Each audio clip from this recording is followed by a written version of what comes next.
Hey guys, welcome back to a new video. Just yesterday, Kali Linux 2020.1 was released and I already have uploaded a video going in depth into all the new major changes that has been made to the new release.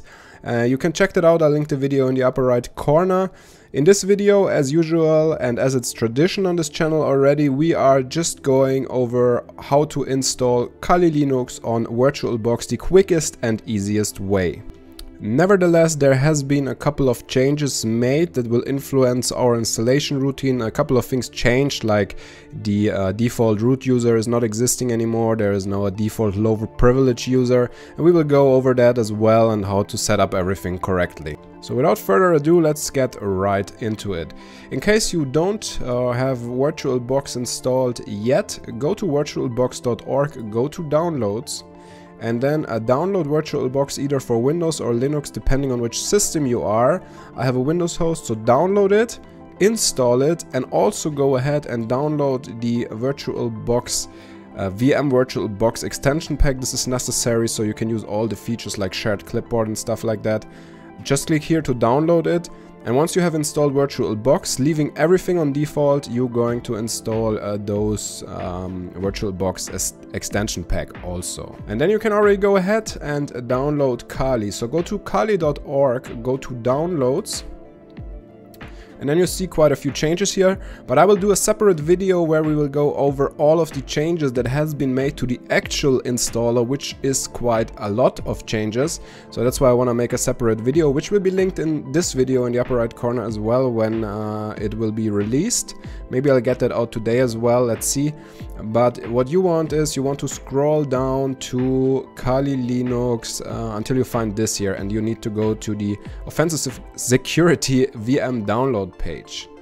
And once you are here, you need to scroll down and don't make the mistake and download the VMware image that pops up here. You need to extend the Kali Linux VirtualBox images first and go ahead and download the Kali Linux VirtualBox 64-bit file here. I already have done that, and once you have everything ready, we can continue with the next step.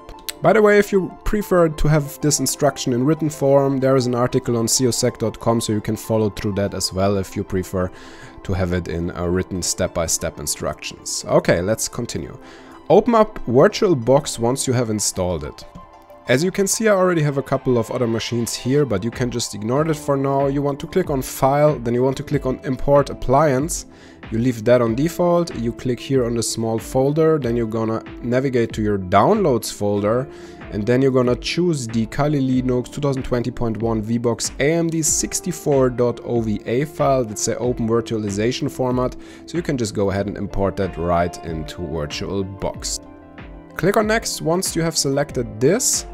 And then if you want to, you can change the machine base folder, and this is the location where your virtual hard drive will be stored. Be aware that the installation will probably take up around, I guess, between 10 and 20 gigabytes or something. I'm actually not really sure, you can check that out. But the Kali Linux VM is set up to take up as a maximum of 80 gigabytes. And that's dynamically allocated. That means it only takes up as much hard drive space as you actually use, but it can take up to 80 gigabytes. So be aware of that. I'll leave it on default and just click on Import. And of course, agree the software agreement here, the license agreement, and then it should import the appliance, which will take a couple of minutes depending on your computer. Alright, there we go, the import process is finished. Now you right click your VM and you go to Settings. You can basically just fire it up as it is if you want, but I like to change the name to something more readable, so I just name it Kali 2020.1.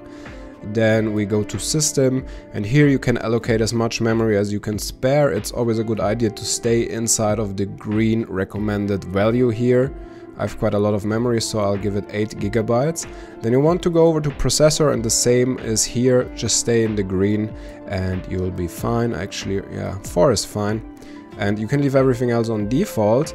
Then you want to go to display, I think this is fine. In case you have any graphical glitches, I experienced that on Kali 2019.4, change this graphics controller from VMS VGA to vbox VGA, but only in case you have graphical glitches while using Kali, just to be aware of that as well. Okay, you can double check network if you want, but it's fine to leave it on net. You can also choose to do it bridge network, which is simulating a physical connection to your network, but I usually leave it on net. And then basically we can hit OK, and we can right click the machine, we can go to start and select normal start. And now if everything went well, Kali should boot up for the first time. Alright, there we go. Now, the default user changed. As I said, it's not root and Tor anymore, it's actually Kali, and password also Kali. This is the new default low privilege user that comes with Kali Linux. And you just can go ahead and extend your screen here, and you can see that VirtualBox guest editions are already pre-installed, so you can have full screen and it's automatically adjusting your screen size, which is great. Two more things we want to do before wrapping up this video. Go ahead, open a terminal, and as always the first thing you want to do is sudo apt update and actually don't have an end here because I have a German keyboard. So let's cover that as well. If you want to change your keyboard layout, click on start here on the file or on the menu button. Then just start typing key for keyboard, open up the keyboard menu, go to layout, then untick use system defaults, click on add, and choose the whatever keyboard you want. I'll choose the German one because I have no idea where the ampersand is on the English keyboard, so I'm just quickly gonna fix that. Click on close, and now I should be able to put two ampersands here. So sudo apt update and sudo apt upgrade tag y will upgrade your system, update apt and will upgrade your system. I won't do that now because it takes too much time for this demonstration. So after you have done that, we'll continue to the next step. So obviously the first thing you want to do is change the default password. That's simply done by typing passwd and then type the current password, which is Kali, and then type your new desired password, whatever you want to set it to.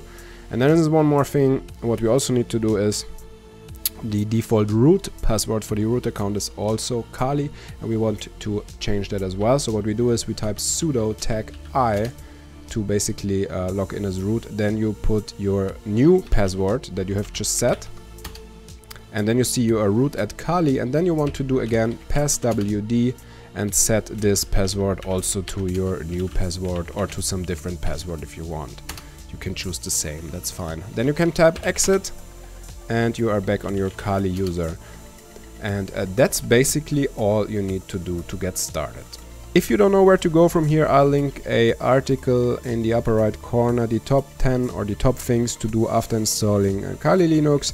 There's a couple of more things there, like how to create a new user and install the most popular tools and stuff like this.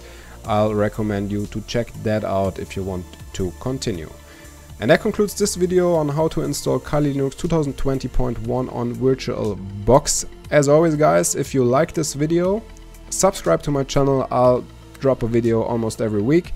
And also hit the like button and leave a comment below to satisfy the YouTube algorithm. And I hope to see you back in the next one. Thanks for watching guys, see ya.